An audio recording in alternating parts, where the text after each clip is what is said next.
YouTube channel बीते हुए दिन के पॉडकास्ट, किस्से कहानियां, कुछ सुने कुछ अनसुने के सेक्शन फिल्मी किस्से में आज बात बीते दौर के मशहूर कैरेक्टर एक्टर जयंत की। वो पेशावरी पठान जिनका सफर पेशावर की सड़कों पर भुट्टे बेचने से शुरू हुआ और अलवर रियासत की घुड़सवार फौज में सेकंड लेफ्टिनेंट के ओहदे से होता हुआ सपनों के शहर मुंबई की चकाचौंध भरी फिल्मी दुनिया में आकर खत्म हुआ।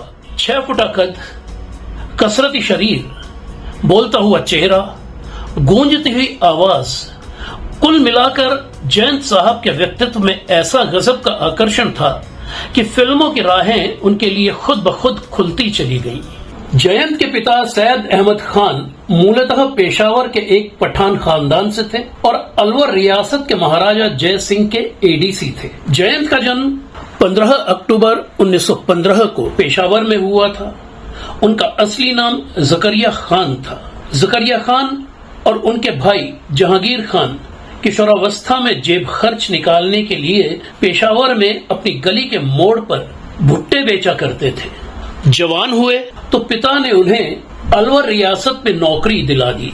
जहांगीर खान को अलवर के पुलिस सुपरिंटेंडेंट की नौकरी मिली तो जकरिया खान यानी जयंत महाराजा की घुड़सवार सेना में सेकंड लेफ्टिनेंट बने। ये 1930 के दशक का शुरुआती दौर था और टॉकी फिल्में बननी ही शुरू हुई थी। टॉकी सिनेमा से दोनों भाई इतने प्रभावित थे कि एक रोज उन्होंने नौकरी से इस्तीफा दिया और फिल्मों में काम करने का ख्वाब लिए मुंबई चले आए। दुर्भाग्य से मुंबई आने के कुछ ही समय बाद जहांगीर खान का एक सड़क हादसे में निधन हो गया। हालांकि तब तक जकरिया खान निर्माता शंकर भाई भट्ट और विजय भट्ट के बैनर प्रकाश पिक्चर्स की फिल्मों में काम करके जयंत के नाम से अपनी पहचान बना चुके थे। जकरिया खान को यह स्क्रीन नेम यानी जयंत प्रकाश पिक्चर्स के विजय भट्ट ने दिया था। जयंत की पहली फिल्म थी प्रकाश पिक्चर्स की 1934 की नई दुनिया, जिसमें उन्होंने एक छोटा सा रोल किया था। ये फिल्म बायलिंगुअल थी जो गुजराती भाषा में संसार लीला के नाम से बनी थी। हीरो के तौर पर जयंत ने प्रकाश पिक्चर्स की बम्बई की सेठानी, बॉम्बे मेल, लाल चिट्ठी, शमशीर अरब, आजाद वीर,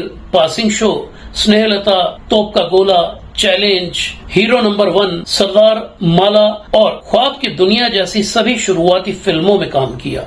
इनमें से एक दो को छोड़कर बाकी सभी फिल्में 1930 के दशक में रिलीज हुई थी। फिल्म ख्वाब की दुनिया अंग्रेजी फिल्म इनविजिबल मैन पर आधारित थी। ये वही फिल्म थी जिसमें बाबू भाई मिस्त्री ने पहली बार काले धागे का इस्तेमाल करके ट्रिक फोटोग्राफी की शुरुआत की थी। कहानी के अनुसार इस फिल्म में हीरो जयंत एक टैबलेट खाकर गायब हो जाते थे। 1940 का दशक आते आते जयंत की शादी हुई। उनकी पत्नी का नाम कमर बानो सुल्तान था। जयंत के बड़े बेटे इम्तियाज खान का जन्म 15 अक्टूबर 1942 को हुआ और छोटे बेटे अमजद खान का जन्म 21 अक्टूबर 1943 को हुआ था।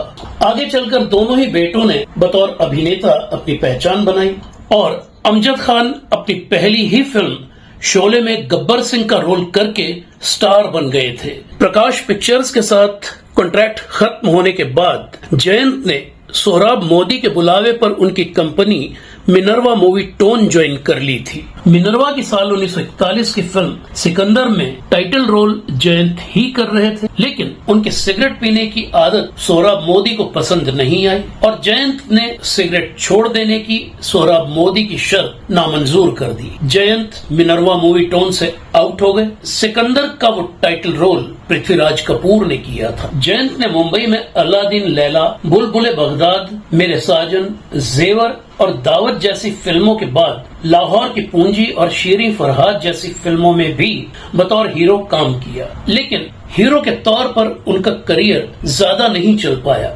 ऐसे में जयंत साहब लगभग 2 सालों तक बिना काम के खाली बैठे रहे और फिर उन्हें प्रोड्यूसर P.N. अरोड़ा ने साल 1947 की अपनी फिल्म डोली में एक कैरेक्टर रोल के लिए साइन किया और उनकी जबरदस्त परफॉर्मेंस को देखते हुए फिल्म में एक लखपति शराबी के उनके रोल को बढ़ा दिया गया। फिल्म डोली हिट रही और एक कैरेक्टर एक्टर के तौर पर जयंत की खासी पहचान बन गई। उन्हीं दिनों देश का बंटवारा हुआ तो जयंत साहब ने भारत में ही रहना बेहतर समझा।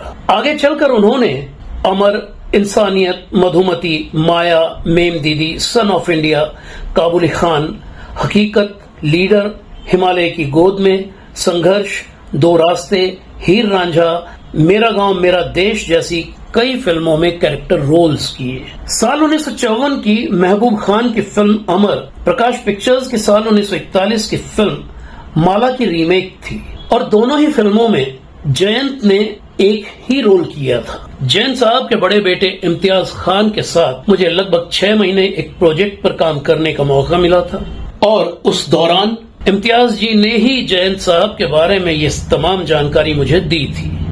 इम्तियाज जी ने यह भी बताया था कि साल 1951 की फिल्म नाजनीन और 1955 की किशोर कुमार और श्यामा की फिल्म 4 पैसे उनके चाचा यानी जयंत के छोटे भाई N.K. झिरी ने डायरेक्ट की थी, जो बाद में पाकिस्तान चले गए थे।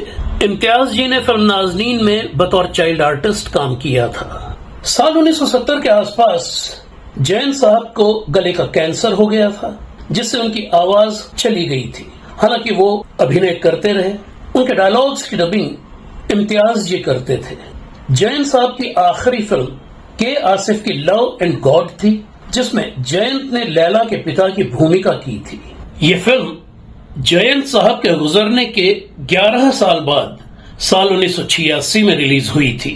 जयंत साहब ने अपने 40 साल के करियर में लगभग 100 फिल्मों में काम किया। उनका निधन 2 जून 1975 को 60 साल की उम्र में हुआ। एक रोबीले, दमदार, असरदार कलाकार ने भले ही जिंदगी अपनी शर्तों पर जी हो, करियर से कभी कोई समझौता न किया हो, कभी हार न मानी हो, लेकिन एक बाप बदनसीबी से मौत से हार गया था। बेटे को सफल होते देखना जयंत साहब के नसीब में नहीं था। बेटे अमजद को स्टार बना देने वाली उसकी डेब्यू फिल्म शोले जयंत साहब के निधन के 2.5 महीने बाद 15 अगस्त 1975 को रिलीज हुई थी। तो ये थी कहानी बीते दौर के दमदार कैरेक्टर आर्टिस्ट जयंत की। और अब बात हमारे अगले एपिसोड यानी एपिसोड नंबर 22 की, जिसमें होंगी हिंदी सिनेमा की पहली स्टार डांसर अजूरी। तो देखते रहिए फिल्मी किस्से। लाइक, सब्सक्राइब और शेयर भी जरूर कीजिए। धन्यवाद।